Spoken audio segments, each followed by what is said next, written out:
Good morning বন্ধুরা, কেমন আছেন আপনারা সবাই? আশা করি সবাই ভালো আছেন, সুস্থ আছেন। আমিও ভালোই আছি। আজকে বৃহস্পতিবার, সকাল এখন 10:30 বাজে। এইটুকু কথা বলতে গিয়ে জিভ বেরিয়ে গেল। আর সকাল থেকে ছিরিক ছিরিক করে বৃষ্টি হচ্ছে আর রোদ উঠছে, মানে 10 মিনিট বৃষ্টিটা হচ্ছে, তারপরে আবার খাঁ করে রোদ উঠে যাচ্ছে। মাঝখানে একবার গিয়ে জামা কাপড়গুলোকে তুলে নিয়ে এসেছিলাম, তারপর যখন এরকম দেখলাম যে না, এ তো ইয়ার্কি শুরু হয়ে গেছে, আর এখন জামা কাপড়গুলো তুলছি না, ওই রেখেই দিয়েছি। দেখছি 10 মিনিট করে বৃষ্টি হচ্ছে আর বন্ধ হয়ে যাচ্ছে, রোদ উঠে যাচ্ছে। আর কে ওর পিছনে ছুটি করবে বলুন তো? ওই 50 বার ধরে জামা কাপড় তোলা আর মেলা, ওই করতে করতেই অর্ধেক সময় চলে যাচ্ছে। বাসি বিছানাগুলো গুছিয়েছি, ব্রেকফাস্ট এখনও কিচ্ছু করিনি। টিসান খেয়েছে, ও খেয়েছে একটা ক্রিম পাউরুটি নিয়ে এসে খেয়েছে।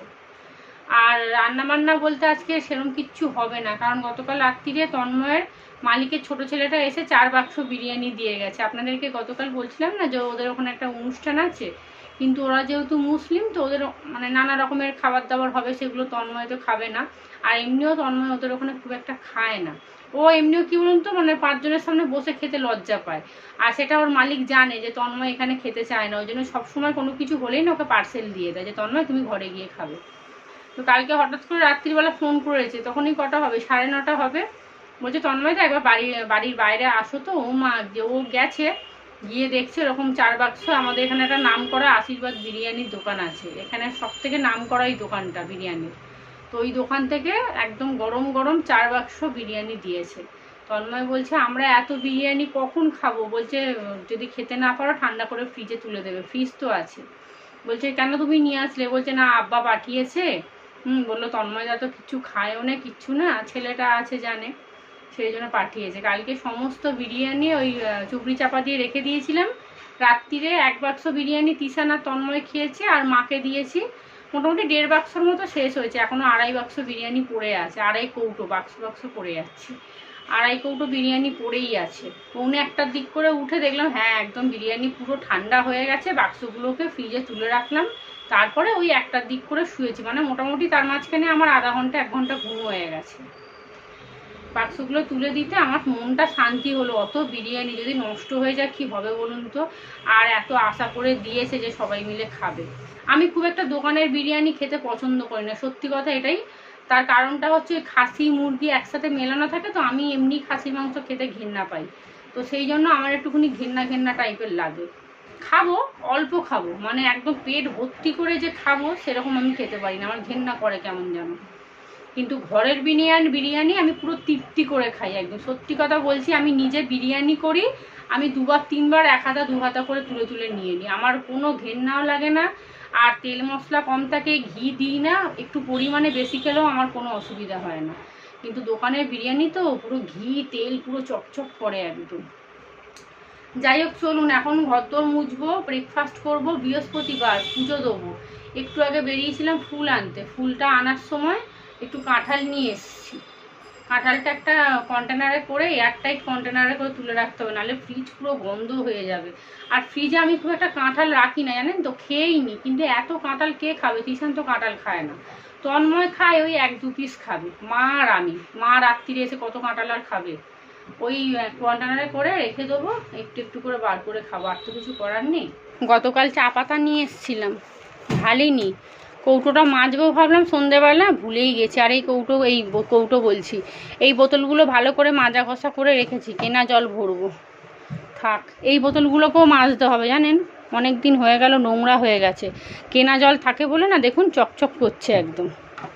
কিন্তু আমাদের এই কলের জল ভরলে ও বাবা 2 দিনে শেষ। বাসন কুসন রাত্রিরে সব মাজা হয়ে গেছে, এই দেখুন পুরো কালো হয়ে এসছে, দেখছেন? আবার বৃষ্টিটা হবে, মানে 10-15 মিনিটের মতো হবে, আবার কড়া রোদ উঠে যাচ্ছে। সকালবেলা আজকে তন্ময় চা খেয়ে যায়নি, ও 7টার দিক করে বেরিয়ে গেছে। ফোনটা হুট করে এসেছে জানেন, তন্ময় তো একটু আসবে 10 মিনিটের মধ্যে।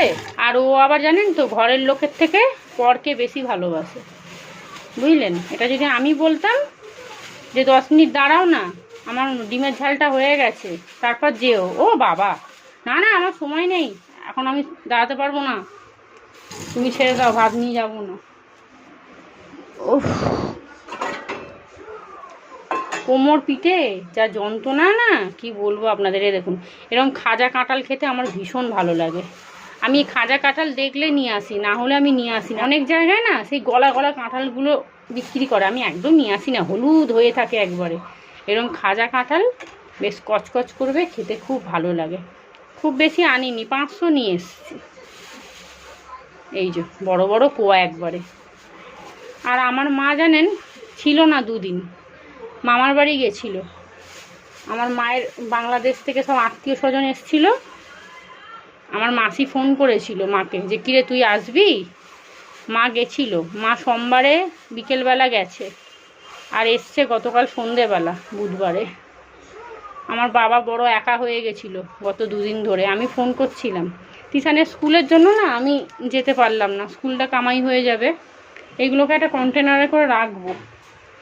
আর আজকে স্কুলে যাব না, তার কারণটা হচ্ছে ওদের এখন সব ক্লাসের খাতা দেখানো হচ্ছে, সব 1টা 2টোয় ছুটি দিয়ে দিচ্ছে। গতকালকে 2:50 ছুটি বলে আর 2টোর সময় ছুটি দিয়ে দিয়েছে। এরকম হুটহাট সময় ছুটি দিয়ে দিলে না খুব অসুবিধা হয়ে যায় জানেন তো। আর এখন খুব বাচ্চা চুরি হচ্ছে, অনেকেই বলছে। স্কুলেতেও একজন বলল যে হ্যাঁ গো সুপ্রিয়া জানো এখন খুব বাচ্চা চুরি হচ্ছে, 4দিকে না কেটে ছড়িয়ে গেছে বাবা। উফ, তবে বাইরেটা যে মেঘলা হয়েছে না, ওয়েদারটা পুরো ঠান্ডা হয়ে গেছে। আজকে সকালবেলা রুটি দিয়ে চা খাইনি, আটাই ছিল না। আমি তো বিরিয়ানি ভাবছি দুপুরে খাবো না, কি করব তাই ভাবছিলাম ওয়েদারটা ঠান্ডা ঠান্ডা আছে, একটুখানি খিচুড়ি করব। আবার বৃহস্পতিবার, কাঁচা ভিজিয়েছি জানেন, আপনাদের বলতে ভুলেই গেছি। থাক, এখন খাবো না, ছাতু মুড়ি খাবো ব্রেকফাস্টে। আজ বৃহস্পতিবার না, ভাত ডিম কিছুই খাবো না, কারণ লক্ষ্মী ঠাকুরের ঘট পাতবো তো সেই কারণে। থাক, ফ্রিজটাও পরিষ্কার করতে হবে। তিশানের জন্মদিনে এটা ওটা রাখা হয়েছিল, ফ্রিজ পুরো নোংরা হয়ে গেছে। ওয়েদারটা একটু ঠান্ডা হয়েছে, গুমোট যে গরমটা ছিল সেটা আর নেই বাবা। ফ্রিজে তো জায়গাই নেই। এই পাকা পটলগুলো জানেন রেখে দিয়েছি ভাজা খাবো বলে, থাক এখানে থাক। এই যে বিরিয়ানিগুলো সব ঢুকিয়ে রেখেছি। গতকাল রাত্রিরে এই যে ডাল পেস্ট করেছিলাম বড়া করব বলে, অর্ধেকটা করে আবার ফ্রিজে তুলে রাখলাম, যেই বলল বিরিয়ানি খাওয়া হবে। এই ছাতু মুড়ি খুব একটা খেতে আমার ভালোই লাগে না, কিন্তু আর কোনো অপশান নেই। সকালবেলা পাউরুটি আনতে গিয়েছিলাম, কোয়াটার পাউরুটি, যে চা দিয়ে খেলে পেটটা একটু ভরবে। ও বাবা নেই। আর ওই ক্রিম পাউরুটি আমার খেতে একদম ভাল লাগে না, ওই ক্রিমগুলো দেখলেই না আমার ঘেন্না করে। তার উপরে কতদিন ধরে প্যাকেটের মধ্যে পড়ে থাকে। কিষানকে তো বললেও শুনবে না, খাবে, আর তন্ময়ও খায়। চলুন এটা খাই, তারপরে ঘর ধরে কাজগুলো আগে করি। আজকে বৃহস্পতিবার, নাহলে না বাড়ি চলে যেতাম, আজকে মনটা খুব একটা ভালো লাগছে না। ব্রেকফাস্ট খাওয়া হয়ে গেছে, এই 2খানা কৌটো বার করে নিলাম। এই দেখুন পুরো চিটে হয়ে গেছে, দেখছেন? এই দেখুন, এই দেখুন তেল চিটচিট করছে পুরো, অথচ দেখুন নতুন কৌটো কিন্তু। আর জানেন আমি কয়েকদিন ধরে ভাবছিলাম যে এই কন্টেনারগুলো আমি কোথায় দেখেছি। এইবার মনে পড়ছে, ফ্লিপকার্টে দেখেছি, একসাথে 12খানার দাম দেখাচ্ছিল 250 টাকা না 300 টাকা বোধ হয়। এই যে আমি প্রথমে ভাবছিলাম নেবো, জানেন তো, ওই যখন আমার ওই কাঁচের কন্টেনারগুলো আমি সার্চ করছিলাম, কিন্তু আমি ভাবলাম ধুর প্লাস্টিকের জিনিস কেমন হবে না হবে, এতগুলো এত কম দামে দিচ্ছে, কিন্তু এত সুন্দর দেখতে যে হবে আমি কি করে জানবো বলুন তো। আমি জানলে এগুলোই নিয়ে নিতাম। এরকম ছোট ছিল, এটা হচ্ছে মাঝারি, এর ওপরে আরেকটা বড় আছে, একসাথে 12খানা 4টে করে 320 টাকা দাম দেখাচ্ছিল। এখন আরও দাম কমে গেছে, এখন 260 টাকা হয়ে গেছে। এই যে এগুলো যখন আমি সার্চ করছিলাম তখন ওইগুলো দেখেছিলাম, তবে ওইগুলো আর এগুলোর মধ্যে অনেক পার্থক্য বলুন। এগুলো একসাথে দেখতে কত সুন্দর না, আর বেশ মজবুত জানেন, পুরো এয়ার টাইট একদম সুন্দর একদম। যদি যত্ন করে রাখা যায় না অনেক দিন যাবে। আমারই তো প্রায় 1 বছরের ওপরে হতে যায়। তবে এগুলো আমি মিশো থেকে কিনেছিলাম, ফ্লিপকার্টে দামটা বেশি দেখাচ্ছিল, মিশোতে দামটা একটু কম দেখাচ্ছিল। আর এইটাও বার করে নেবো, এরকম না ভাবছি আর একটা কৌটো কিনবো জানেন, এই আদা রসুন রাখার জন্য। কালকে থেকে ভাবছিলাম এটার মধ্যে কি রাখবো, তারপর ভাবলাম ধুর আর একটা যাবো যখন কিনে নিয়ে আসবো। একটায় রসুন বেটে রাখবো আর একটা আদা বেটে রাখবো, একটু নুন দিয়ে বেশি করে বেটে রাখলে অনেকটা বেশ হবে। দেখুন খোবলা আছে কৌটোটা বেশ। একটা রসুন আর একটা আদা বেটে বেশি করে ফ্রিজে রেখে দেবো, আর এই যে আমাদের এখানে নামকরা বিরিয়ানির দোকান আশীর্বাদ বিরিয়ানি, আমাদের এই রামতলাতে নামকরা, খুব ভালো বিরিয়ানি দেয় জানেন। এত সুন্দর সেন্ট না, গন্ধেতেই পেট ভরে যাবে, খেতে হবে না আর। ওই মানে দোকানের সামনে দিয়ে যাওয়া যায় না, এত সুন্দর গন্ধ। দেখাবো কোনো একদিন যখন যাব রামতলা, তখন আপনাদের দেখাবো। এরকম 4 কৌটো দিয়েছে, কৌটোগুলোকে ভালো করে মুছে যত্ন করে তুলে রাখবো। মা কালকে বলছে বৌমা কৌটোগুলো তুলে রাখবে ভালো করে মুছে। এই বালতিটার মধ্যে সমস্ত কিছু বাসি জামা কাপড়, এই যে এই চাদরটা ছিল লাস্ট, ব্যাস বালতি পুরো ফাঁকা হয়ে গেছে। যা কাচাকুচি জমিয়ে রেখেছিলাম সব হয়ে গেছে কাঁচা। খালি তন্ময়ের একটা মোটা জিন্সের প্যান্ট পরে আছে, ওটাকে কালকে একটু গরম জল দিয়ে কাচবো। এই যে এটা গতকালের নাইটি, এটা রাত্রিরে পরে শুয়েছিলাম। আবার একটা নাইটি পরবে, স্নান করব, সব মিলে দেবো। বাইরেরগুলো শুকিয়ে গেছে, আধা ঘন্টা ধরে হেভি কড়া রোদ উঠেছে। চলুন ঠাকুরের জায়গাটা পরিষ্কার করব, স্নান করে আসি। এই জায়গাটার অবস্থা খুব খারাপ। ওই কোণাটা পরিষ্কার করেছিলাম না, ওইগুলো এখানে চলে এসেছিলো, এই রেখেছিলাম।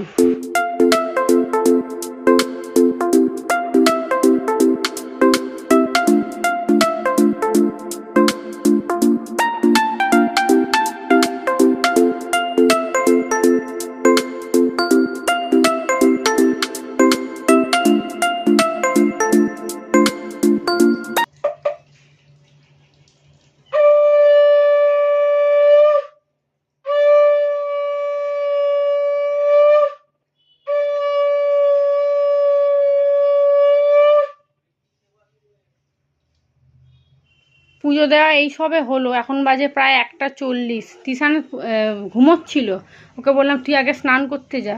আর বাইরে ঝমঝমিয়ে বৃষ্টি হলো জানেন, যতটুকু যা শুকিয়েছিল মনে হয় জলে ভিজে গেল। যাকে আর ভাল লাগছে না। চলুন, আর আমি ভেবেছিলাম ভাতে ভাত করবো, আর পাচ্ছি না, ভালো লাগছে না জানেন তো।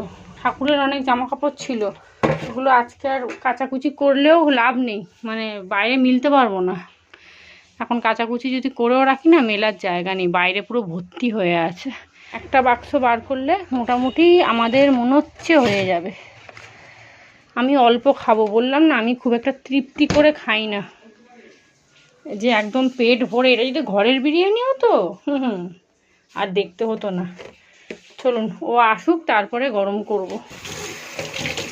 কাঁঠালের দানাগুলো ফেলে নিই, আরও বেরোবে, এগুলোকে সব ধুয়ে রেখে দেবো। আমার মাকে দেখতাম জানেন, ভাজা করতো আমার মা সিদ্ধ করে। বিরিয়ানি গরম হয়ে গেছে, ওরে বাপরে, ভালোই গরম হয়েছে। প্রথমে ভেবেছিলাম 1 কৌটো বিরিয়ানিতে মা ছেলের হয়ে যাবে, ও বাবা দেখছি মানে কৌটোর মধ্যে মাংসই ভর্তি, ভাত খুব কম। আর দুপুরবেলা দেখবেন একটু ভাত বেশি না হলে না মানে পেটটা ঠিক ভরে না। আর মাংসর সাইজগুলো এত বড় বড় না, দেখে পুরো ঘৃণা লেগে যাবে। আর আলুও সেরকম, এই দাম্বা দাম্বা আলু, একদম আর্ধেক আর্ধেক করে মা ছেলে কেটে নেবো, কারণ এই এত বড় আলু আমি খেতে পারবো না, তিশানও খেতে পারবে না। এই মাংসটা নিয়েছিলাম খাবো বলে, খেতে পাচ্ছি না। এই শুকনো শুকনো মাংস না আমার ঘেন্না করে, ধুর।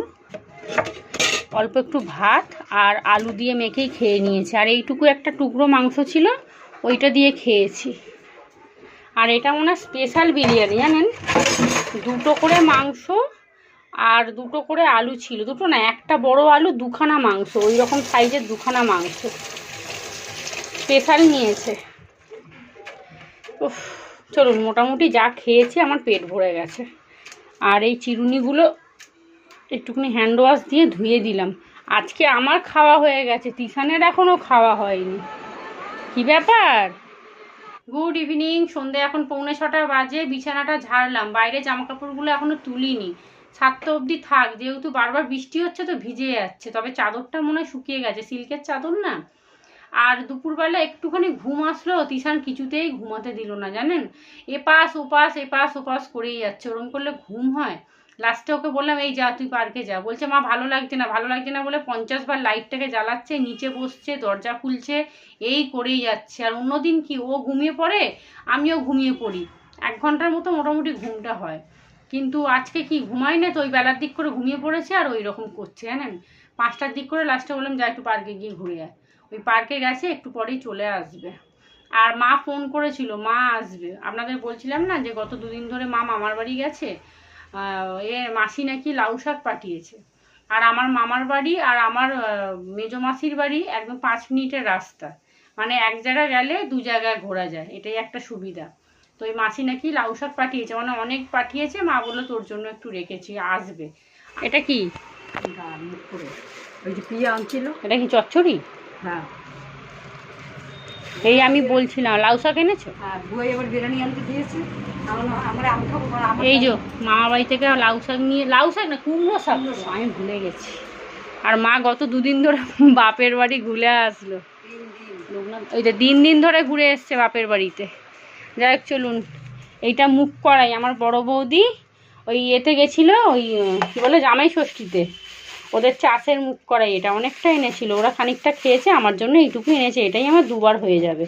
আর এখানে চচ্চড়ি এনেছে মা, বাহ দারুণ দারুণ। এই যে বড়ি দিয়ে কুমড়ো আলু টালু দিয়ে কুমড়ো শাকের চচ্চড়ি। বাসন তো খুব একটা ছিল না, একবার মাঝখানে এসে মেজে নিয়েছি। চলুন এটাকে একটা কৌটোর মধ্যে ঢেলে রাখতে হবে, না হলে না ইঁদুরে কেটে দেবে। আবার দেখছি ছোট ছোট ইঁদুর হয়েছে। আর সেই দুপুরের পর থেকে আর বৃষ্টি হয় না, তবে ওয়েদারটা বেশ ঠান্ডা, মানে সেই পচা গরমটা আর নেই। চলুন একটু চা বসিয়ে দিই। আর তন্ময় এসে বিরিয়ানি খাবে, ওর জন্য বিরিয়ানি রেখে দিয়েছি। সকালবেলা কৌটোগুলো ধুয়েছিলাম, দেখছি বেশ শুকিয়ে গেছে, একটা সুতির কাপড় দিয়ে ভালো করে মুছে নিয়েছি। আর চিনিটা দেখছি একদম কম, জানেন, আর ভিতরে চিনি নেইও। বালতির মধ্যে অনেক সময় মানে মুদিখানা জিনিসপত্র থাকে, খুঁজলাম চিনি নেই। আর চা পাতাগুলো এনেন তো, যখন ঢালছিলাম চা পাতাটা তখন ভাবছিলাম যে অর্ধেক রেখে দিই, যখন হুঠার দরকার পড়বে বার করব। তবে কৌটোগুলো মেজেছি তো এত সুন্দর দেখতে লাগছে না, আর চা পাতাটা পুরো ভর্তি হয়ে গেছে। চলুন এবারে দুজনের জন্য 2 কাপ চা করব, করে তারপরে রান্নাবান্না চিন্তা করতে হবে, রাত্রে কি রান্না হবে। রুটি তো করব, তরকারি কি করব তাই ভাবছি, জানেন। মাকে চা দিয়ে দিয়েছি। আর দেখুন তন্ময় এক্ষুনি বাড়ি আসলো, ওকে আসার সময় মালিকের ছেলেটা 1 বাক্স মিষ্টি দিয়েছে। মিনিমাম তো 25 কি 30টা মিষ্টি আছে। এখানে মায়ের জন্য 10খানা মিষ্টি কৌটোর মধ্যে ভরে দিলাম, মা নিয়ে যাবে। আর এখানে দেখুন মা চলে যাবে, মা বলছে আর একবার একটু চা খাইয়ে দে। মা মানে কি বলবো, সারাদিনে কতবার চা খায় জানেন, এই নিয়ে আমাদের ঘরে অশান্তি। বাদ বাকি মিষ্টিগুলো ফ্রিজে সব তুলে রাখবো, জানেন তো, কারণ এত মিষ্টি দেখে না তন্ময় নিজেকে সামলাতে পারবে না, কারণ এমনিই মিষ্টি খেতে ভালোবাসে। শুধু তন্ময় কেন বলবো, তিশানও তার সাথে সাথে। আর মা গেছিলো আমাদের সামনের বাজারটাতে আম কিনতে, মায়ের জন্য 1.5 কিলো আম কিনেছে, আমাকেও খানিকটা আম কিনে দিয়েছে, ওই যে ওই প্লাস্টিকটার মধ্যে আছে। চলুন মা এবার চলে যাচ্ছে। আর মাকে বলছি তুমি মিষ্টির কৌটোটা আগে ঢোকাও, কারণ ভুলে যাবে। তো মা চলে যাক, তারপরে রান্নাবান্না করবো। ভাবছি ফ্রিজে না ঢ্যাঁড়স আছে, জানেন, তাই ভাবছি ঢ্যাঁড়স আলু দিয়ে তরকারি করব, আর তার সাথে রুটি করব। আর তন্ময় ঢ্যাঁড়স আলুর তরকারি খেতে মোটামুটি ভালোই বাসে। এদিকে ঢ্যাঁড়সের তরকারিটা বসিয়ে দিয়েছি, এখনও আটা মাখা হয়নি। মায়ের সাথে গল্প করতে করতে 8টা বাজিয়ে দিয়েছি, জানেন। আর মা আসলে না একের পর এক বলেই যাবে, আর আমিও সেই নিয়ে শুরু করে যাব। আর অনেক সময় এক একটা কথা নিয়ে আনেন তো, মামের মধ্যে ঝগড়াও লেগে যায়, যে তুমি কেন এটা বললে, তুমি কেন এটা করতে গেলে, আমি তোমাকে বলেছি কিনা, এই নিয়ে দুজনের মধ্যে একটু তর্কতর্কিও হয়ে যায়। যাই হোক চলুন ঢ্যাঁড়স আলুর তরকারিটা বসিয়ে দিয়েছি, পেঁয়াজটা একটু ভাজা ভাজা করে ঢ্যাঁড়সটা ভেজে নিয়েছি। তারপরে আলুটা না প্রেসারে একটু সিটি মেরে নিয়েছিলাম, এত বড় বড় আলু তো সিদ্ধ হবে না। আর এখানে আটাটা মাখবো। এদিকে তরকারি হয়ে গেছে, ঢ্যাঁড়স আলুর তরকারিতে কিচ্ছু লাগে না, শুধু নুন হলুদ আর নামাবার আগে অল্প একটু মিষ্টি দিয়েছি, কারণ রুটি দিয়ে খাওয়া হবে তো খেতে বেশ ভালো লাগবে। এবারে চলুন রুটিগুলো করে নেবো। আটা সবকটা মেখে বেলে নিয়েছি, এবারে শুধু সেঁকার পালা। আর আজকে অনেকটা রাত হয়ে গেছে, এখন প্রায় 9:30 বাজতে যায়। রান্নাঘরের কাজ মিটে গেলে ভালো করে গা ধোবো, ধুয়ে তারপরে একটা নাইটি পরবো। আগে পুরো নাইটিটা ভিজে চপচপে হয়ে গেছে। যাই হোক চলুন ব্লগটাও তাহলে এখানেই শেষ করি। আপনারা সবাই ভালো থাকবেন, সুস্থ থাকবেন, সাবধানে থাকবেন। চ্যানেলটা প্লিজ সাবস্ক্রাইব করে দেবেন। আজকের মতো সবাইকে টাটা।